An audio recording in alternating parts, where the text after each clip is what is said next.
My name is Danielle Mercer, and I'm 29. If you ask my parents, they'd tell you I'm fine. Doing okay. Getting by.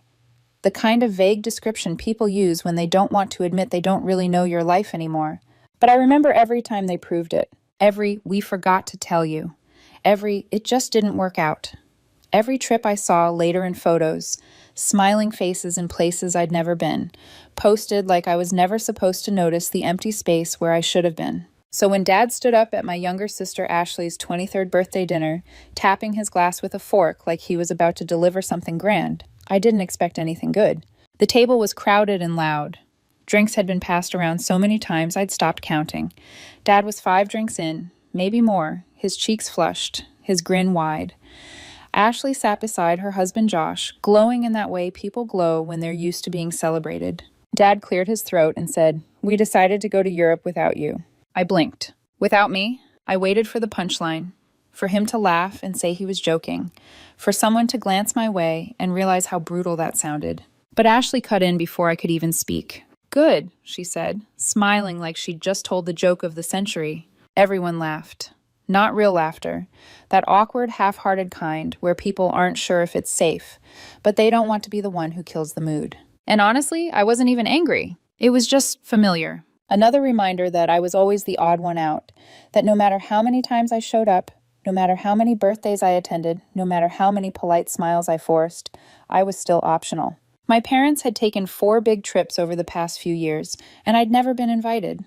I always made excuses, work schedule, timing, like whatever lie was easiest to swallow, but this time I wasn't in the mood to pretend. So I laughed too. That caught everyone off guard. I leaned back in my chair, took a slow sip of my drink, and asked, "What money do you plan to use for this trip?" Mom and Dad exchanged confused looks. "What do you mean?" Dad asked, his grin fading. I chuckled again, shaking my head like I couldn't believe I was the only one willing to say it out loud. "Do you know that Ashley and her husband spent all the money you gave them?" You could have heard a pin drop. Ashley's expression hardened instantly. "That's not true," she snapped. Dad's face darkened. "What money are you talking about?" I exhaled and decided to lay it all out. Right there, right in the middle of the birthday candles and half-eaten cake. "The money you gave Ashley and Josh to save for a house," I said. "They're not saving it. They're blowing it on clubs and restaurants and other crap. The accounts you set up for them are empty." For a moment, nobody moved. Dad stared at Ashley, then at Josh. Josh looked like he wanted to sink into the floor. Mom's mouth opened slightly like she was trying to process the words, like they didn't fit the version of Ashley she'd carried in her head for years. "Danielle's lying," Ashley blurted out. "You always do this. You can't stand to see me happy, so you make up stories to turn Mom and Dad against me." I shrugged, keeping my voice calm because I already knew what she was doing, turning it into jealousy, because that was easier than admitting the truth. "You can check the accounts yourself," I said. "It won't take long to see who's telling the truth." Josh didn't say a word. He just kept staring at his plate, hoping everyone would forget he was there. Ashley glared at him, and the way her eyes narrowed told me she wanted him to save her, to jump in, to lie with confidence, to back her up.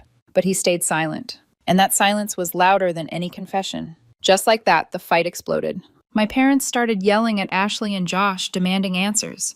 Ashley yelled back, at them, at me, throwing out excuses, accusations, anything she could grab. I sat there for a minute watching the chaos unfold, feeling something cold settle in my chest. It was like all the resentment and tension from years of favoritism, broken promises, and unspoken grudges were boiling over in real time. And I'd had enough. I quietly got up and walked out. No one even noticed I was gone. That dinner was supposed to be a celebration for Ashley. Instead, it turned into an all-out war. And to be honest, I didn't feel guilty about it. After everything they put me through, being treated like an afterthought, only invited because Grandma insisted, I figured they had it coming. Maybe this time they'd finally see Ashley for who she really was. The next morning, my phone started exploding. Missed calls from Mom, from Dad. Texts asking where I was, if I was okay. It was like they suddenly remembered I existed. I didn't respond at first. I wasn't in a hurry to step back into their drama after last night's circus. But when I finally decided to call Mom back, she was practically vibrating through the phone. "Danielle, why didn't you tell us sooner?" she demanded. I let out a short laugh. "Do you think you would have believed me if I had?" She went quiet. And in that silence, I could almost hear her thinking, realizing I was right, realizing that over the years, they'd always sided with Ashley. She was their golden child, the one who could do no wrong. Meanwhile, I was the loser. Even after I got fired from my last job, it wasn't just the pitying looks I got from them. It was the way they started treating me like I wasn't worth their time. If Grandma hadn't kept insisting I come to family gatherings, they probably would have stopped inviting me altogether. "We checked the accounts," Mom finally said. Her voice was smaller now. "You were right." Of course I was right. Ashley and Josh had been blowing through their savings for months. I'd heard about it from mutual friends who'd seen them at expensive restaurants and nightclubs. I hadn't planned on saying anything. But after Dad's little announcement last night, I couldn't hold my tongue. It wasn't just about Europe. It was about years of feeling like I was on the outside looking in. "What's going to happen now?" I asked, more out of curiosity than concern. "Well, your father is angry," Mom said. "He's been fighting with Ashley all morning. Josh left the house early and hasn't come back. We're trying to figure out what to do next." Then her voice softened in a way I wasn't expecting. "Danielle, I'm sorry for everything. We didn't realize how bad things had gotten between you and Ashley. We want to make things right." I wasn't expecting that. I didn't know how to respond, so I kept it simple. "Okay," I said. After we hung up, I sat there letting it sink in. I didn't know if I could trust this sudden change in attitude. Part of me wondered if it was just embarrassment. Angry at Ashley, sure, but probably ashamed of how blind they'd been. Still, a small part of me felt relieved. Like maybe things could finally change. Later that afternoon, Dad called. He didn't say much at first, just grumbling about how disappointed he was in Ashley and how Josh was a freeloader. Then he surprised me. "Listen," he said, "your mother and I have been talking. We want to make it up to you. How about you come on a trip with us? Just us. No Ashley." I had to stop myself from laughing. "You're serious?" "Yeah," he said. "We were thinking of taking a road trip up the coast. Something simple, just to spend some time together. We owe you that much." This was definitely new. A year ago, the idea of my parents inviting me on a trip, just me, would have been unthinkable. And here they were, trying to make it right. It felt strange, but also satisfying. Like all those years of being overlooked were finally catching up to them. "I'll think about it," I said, trying to sound casual. "Good," Dad replied, and hung up. I knew this was far from over. Ashley wouldn't go down without a fight, and I doubted Josh would stick around much longer, especially now that my parents were turning against her. But for the first time in a long time, I felt something I hadn't felt in years, like I had the upper hand. It wasn't about revenge. Okay, maybe a little, but it was more about finally getting recognition. They couldn't ignore me anymore. The next day, my phone rang again. This time it was Ashley. I almost didn't answer, but curiosity got the better of me. I figured she'd either apologize or yell. With Ashley, it was always one or the other. The second I picked up, she hissed, "You really think you're hot now, don't you?" I sighed. "What do you want, Ashley?" "You had no right to bring that up in front of everyone," she snapped. "You ruined everything. Josh is pissed. My husband might leave. Mom and Dad won't stop interrogating me. All because you couldn't keep your mouth shut." "Maybe you should have thought about that before you spent all their money," I shot back. "This isn't my fault, Ash. You did this to yourself." Her voice sharpened. "You think you're better than me? You've been unemployed for months. You're basically living off Grandma's charity. The only reason they invited you to dinner was because she begged them to." It stung, but I wasn't going to let her see it. I let my voice go calm. "Funny how you're the one who's broke now, not me. Good luck explaining that to Mom and Dad." She let out a frustrated growl and hung up. Typical Ashley, always trying to shift the blame to someone else when things didn't go her way. I figured that was the last I'd hear from her for a while. I was wrong, because later that day, Mom called again, and her voice was tight with panic. "Danielle," she said, "can you come over? Things are escalating." "Escalating how?" I asked, already feeling my stomach drop. "Josh packed up his stuff and left," she said. "Ashley is in a bad place right now. She's saying some disturbing things." I hesitated. Part of me wanted to stay out of it, but another part of me, against my better judgment, felt a flicker of guilt. She was still my sister. "I'll be there soon," I said. And as I grabbed my keys, I had a sinking feeling that walking into that house was going to pull me straight into the next level of this war. When I arrived at my parents' house, the whole place felt like a storm had already torn through it. Not the loud kind you hear from the driveway, the quiet kind that leaves everything standing, but wrong. Like the furniture is the same, the walls are the same, but the air has been poisoned. My boyfriend had offered to come with me. He stood by the door while I grabbed my jacket, watching my face like he could see the decision I was fighting with. "Do you want me there?" he asked. I swallowed. "I don't know what I want," I admitted. I don't want anything to happen. He nodded slowly. Then I'm coming, not to fight, just to make sure you don't walk into this alone. That was him. Quiet loyalty. No speeches, no pretending it didn't hurt, just presence. So when we pulled up and I saw Ashley pacing behind the living room window like a trapped animal, I felt his hand tighten around mine for half a second. Inside, Mom and Dad looked exhausted. Not sad, not guilty, exhausted, like they'd finally been forced to carry the weight they'd spent years dumping on me. Josh was nowhere to be seen. Ashley was in the living room, pacing and ranting, her voice bouncing off the walls like she wanted it to break something. The second she saw me, she spun around, eyes wild. Are you happy now? She spat. Josh left because of you. My boyfriend stepped slightly closer to my shoulder, not threatening, not aggressive, just there. I kept my voice level. Josh left because he doesn't want to face Mom and Dad, I said. Don't put that on me. You don't understand anything, Ashley snapped. She pointed at me like I was the villain in a story she'd rehearsed 1,000 times. You think I'm just some spoiled brat. You think I wake up and decide to ruin everyone's life. Dad rubbed his forehead like his skull hurt. Mom looked like she'd been crying, but she wiped her cheeks so quickly you might have missed it. Ashley's breathing was fast, shallow. She kept pacing, like stillness would force her to feel something she couldn't control. Then she said something that caught me off guard. I've been under pressure, she blurted out. Real pressure. I frowned. Pressure from what? Spending other people's money? Her eyes flashed. From living in a house where I have to be perfect, she shot back. From being the one you all look at like I'm supposed to be the dream daughter. From watching you sit there acting like you're above it, like you've never needed anything. I almost laughed because it was absurd. But then she said the part that made the room go quiet. Josh has been unemployed for almost a year. Mom's head snapped up. What? Dad's jaw tightened. Since when? Ashley's shoulders rose defensively. We didn't want to tell anyone, she said, voice cracking. Because we knew you'd judge us. We thought we could handle it. We thought it would turn around. Josh, unemployed. For a year. I stared at her, trying to reframe everything I'd been watching from the outside. The clubs, the restaurants, the forced laughing photos, the way she'd always looked like she was sprinting to stay ahead of something. So instead, I said slowly, you used the savings Mom and Dad gave you. You drained it. She flinched. We thought we could replace it. You didn't replace it, I said. Her eyes watered, but her voice sharpened again, like vulnerability offended her. And of course you couldn't wait to kick me when I was down, she snapped. You couldn't wait to embarrass me.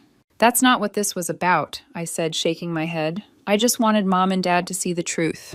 Yeah, well, congratulations, she hissed. Mission accomplished. For a brief moment, I almost felt sorry for her. Almost. And then I remembered the dinner, the laugh, the way she smiled when Dad announced Europe without me, the ease she had, with cruelty, when she thought she had the upper hand. Dad stood up abruptly. Enough, he said. The room froze. Dad was usually the last person to admit a mistake. He was the kind of man who would rather double down than say he was wrong. So when he spoke next, it landed heavier than Ashley's yelling ever could.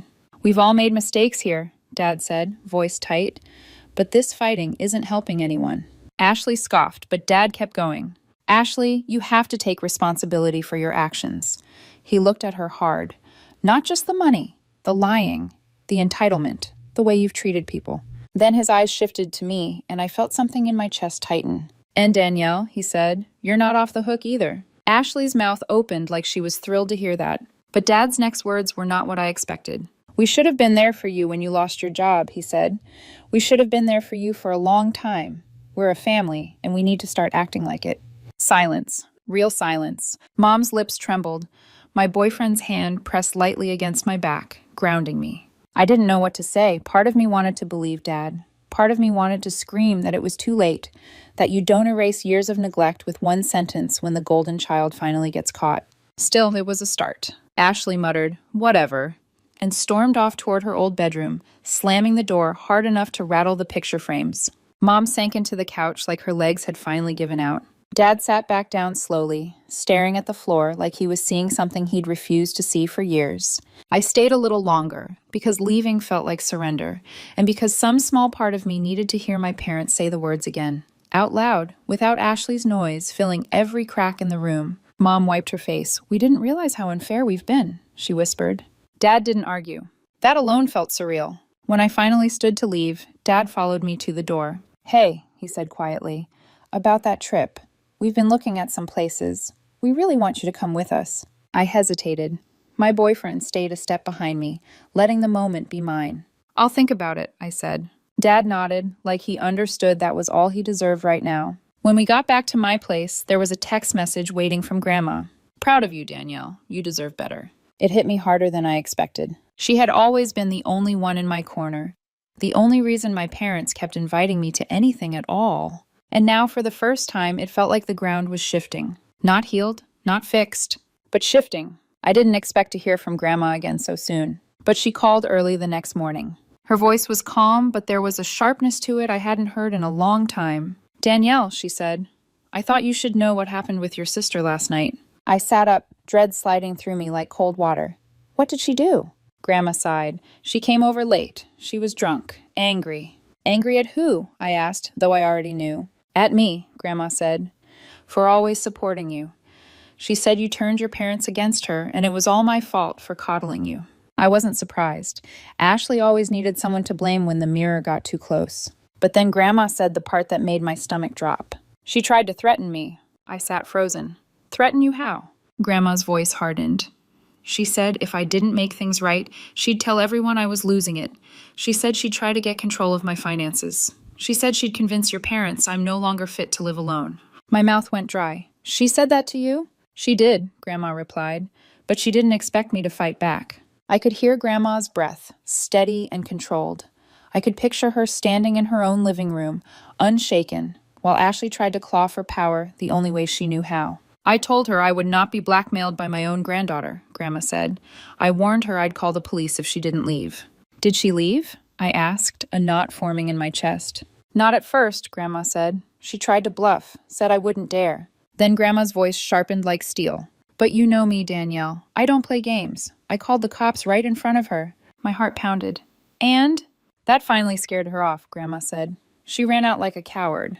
I sat there in silence, staring at nothing. Ashley threatening Grandma wasn't just a tantrum. It was a line, a new low, a level of desperation that didn't care who it hurt anymore. Why would she go that far? I whispered. Grandma didn't hesitate. Because she's desperate, Shumer, she said. You exposed her. For years, your parents believed she was perfect. Now that image is shattered, and she blames you for ruining it. She's lashing out because she's afraid of losing control. My boyfriend had been standing near the doorway listening, his face tightening with every word. When he stepped closer, his eyes met mine with a quiet certainty that made me feel less alone. Grandma paused, then her tone softened. You're not alone in this, she said. Your parents are starting to see the truth, and I'll always have your back. But be careful. I don't think she's done trying to cause trouble. After we hung up, I sat there for a long time. Ashley was spiraling, and the way she'd threatened Grandma told me something I didn't want to admit yet. If she couldn't control the story, she'd try to control the money. If she couldn't control the money, she'd try to control the people. And somewhere deep in my gut, I felt the next chapter coming. Because Ashley wasn't just losing, she was getting dangerous. After the incident at Grandma's house, everything moved faster. I didn't need to tell Mom and Dad what Ashley had done. Grandma had already called them herself, her voice calm, precise, and impossible to dismiss. By the time Dad called me that evening, his tone had changed in a way I'd never heard before. Not defensive, not confused. Final. That was the last straw, he said. Threatening your grandmother crosses a line she can't come back from. And just like that, the family rules Ashley had lived by for years stopped bending around her. Mom and Dad cut her off completely. No more money, no more covering rent, no more answering calls, just to check in. They blocked her number, blocked her on social media, and they made it clear, through one final message, that until Ashley took full responsibility for everything she'd done, she was not welcome in their lives. It was surreal. For years, they had defended her at every turn, explained away her behavior, smoothed things over behind closed doors, and now, suddenly, they were done. Ashley didn't take it quietly. She sent angry texts from unknown numbers, left voicemails dripping with guilt and rage. She even showed up at Dad's office one afternoon, demanding to be let in, crying loudly enough that his assistant had to ask her to leave. None of it worked. Slowly, her attempts lost urgency, lost volume, lost effect. And then Josh filed for divorce. I heard it from a mutual friend first, not from Ashley. She never told me anything directly anymore. Josh had officially moved out weeks earlier, but filing made it real. Final. Whatever illusion Ashley had been holding on to collapsed overnight. I didn't celebrate it. Josh wasn't a great guy, but even he had reached his limit. Living inside Ashley's chaos had worn him down until leaving felt like survival. After that, Ashley disappeared again. For weeks, no one heard anything. No messages, no sightings, no drama leaking through other people. I knew better than to think that meant peace. About 2 months later, Mom called me with a heaviness in her voice. "She showed up here today," she said. My chest tightened. "Ashley?" "Yes," Mom replied. "She just appeared on the doorstep." I pictured it instantly. The knock, the pause. Ashley standing there with that look she used when she wanted to look fragile instead of guilty. "What did she want?" I asked. Mom exhaled slowly. "She said she had nowhere else to go. She begged us to let her stay, just for a little while. She said she was ready to start over, that she wanted to fix things." I closed my eyes. "And?" I asked. "We said no," Mom said. The word landed heavier than I expected. "You really turned her away?" I asked quietly. "Yes," Mom replied. "Your father and I agreed. We can't keep enabling her. We told her she needs to take accountability for the money, the lies, the threats, everything. Until she does that, she can't stay here." I felt a strange mix of emotions twist together in my chest. Shock, relief, and guilt. "How did she take it?" I asked. "Not well," Mom admitted. "She got angry, accused us of abandoning her, said we were brainwashed by you and Grandma, but we didn't give in. Eventually, she left." I let out a breath I didn't realize I'd been holding. For once, my parents had stood their ground. It felt strange, watching the roles finally reverse. Ashley had always been the favorite, the protected one, the exception to every rule. Now she was facing consequences she couldn't talk her way out of. A few days later, I heard through a mutual friend that Ashley was staying at a cheap motel on the edge of town. No job, no husband, no family willing to rescue her. For the first time in her life, she was completely on her own. Weeks passed, then months. Ashley became a ghost. My parents barely mentioned her. When they did, it was brief and careful, like touching an old bruise. Word spread quietly that she'd moved to another city a few hours away. No one knew exactly where. No one seemed eager to find out. It was like the entire family had finally agreed, without saying it out loud, to stop chasing her chaos. And while Ashley faded out, something unexpected happened. My relationship with my parents began to change. Not magically, not overnight, but honestly. We spent more time together, had conversations that didn't revolve around Ashley. They admitted things I'd waited years to hear, that they hadn't been fair, that they'd leaned too heavily on Grandma to handle me, especially after I lost my job. They didn't excuse themselves. They owned it. And when Dad brought up the road trip again, the one he'd mentioned after the dinner, I said yes. Just once. The trip was awkward at first. Long stretches of silence, polite conversations that felt like we were learning how to be around each other without Ashley dominating the space.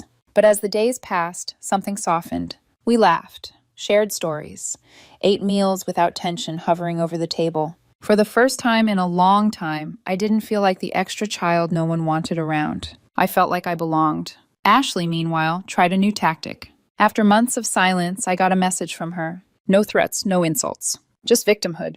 "Danielle, I know I messed up," she wrote. "I'm sorry for everything. I've been through so much. Josh left me. Mom and Dad turned their backs on me. I'm all alone. I don't have anyone. Please, can we just talk?" I stared at the message for a long time. Part of me wanted to believe her, wanted to think maybe she'd finally hit rock bottom and was ready to change. But the smarter part of me recognized the pattern. Ashley never reached out because she cared about me. She reached out because she wanted something. And this time, I wasn't going to give it to her. I didn't respond. Neither did my parents when she tried again. That silence wasn't punishment. It was a boundary. The last I heard, Ashley was still in that new city, working part-time, scraping by, no big comeback, no dramatic redemption arc.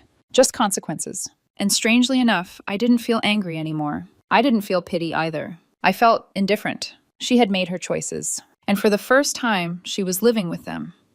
A few months after Ashley disappeared from our daily lives, I realized something unsettling. I wasn't waiting for her anymore. For years, even when she wasn't physically present, she'd lived in my head, in the tension before family gatherings, in the careful way I chose my words, in the constant expectation that the next call, the next crisis, the next manipulation was just around the corner. And now there was nothing. No dread, no anticipation, no vigilance, just space. Mom and Dad kept their distance from the subject of Ashley, not because it was forbidden, but because there was nothing left to say. When her name did come up, it was usually followed by a quiet sigh and then a change of topic. They weren't pretending she hadn't existed. They were accepting who she was and what she'd cost them. One evening, after dinner at my parents' house, Mom surprised me by saying something I'd waited my whole life to hear. "We should have protected you better," she said softly. "We let things slide because it was easier than confronting them, and you paid for that." Dad nodded. "We won't do that again." There were no excuses in their voices, no justifications, just truth. It didn't erase the past, but it closed a door I'd been standing in front of for years. As for me, things slowly started to improve. I found steady work again. Not glamorous, not perfect, but honest. Mine. I stopped measuring myself against Ashley's imagined success and started rebuilding my life on my own terms. I wasn't the loser of the family anymore. I was just me. Ashley tried one last time to reach out. It came as an email, long and carefully written, filled with words like reflection, growth, and healing. She talked about therapy she'd considered, about lessons she was learning, about wanting to reconnect as sisters. I read it once, then I closed it. I didn't forward it to my parents. I didn't ask Grandma what she thought. I didn't analyze it for hidden hooks. I simply let it go unanswered. That was the real ending. Not the yelling, not the exposure, not the fallout. The moment I realized I didn't owe her a response. The last I heard, Ashley was still living in that other city, still working part-time, still rebuilding slowly, without applause or rescue. No dramatic turnaround. No redemption arc anyone clapped for. Just consequences unfolding quietly. And maybe that was the most fitting ending of all. Because Ashley had always needed an audience. And now there wasn't one. Sometimes people who try to control everything end up losing it all. And sometimes the people they tried to control finally get their lives back. For the first time, I don't feel like I'm standing in someone else's shadow. I feel solid, present, seen. And that's more than enough.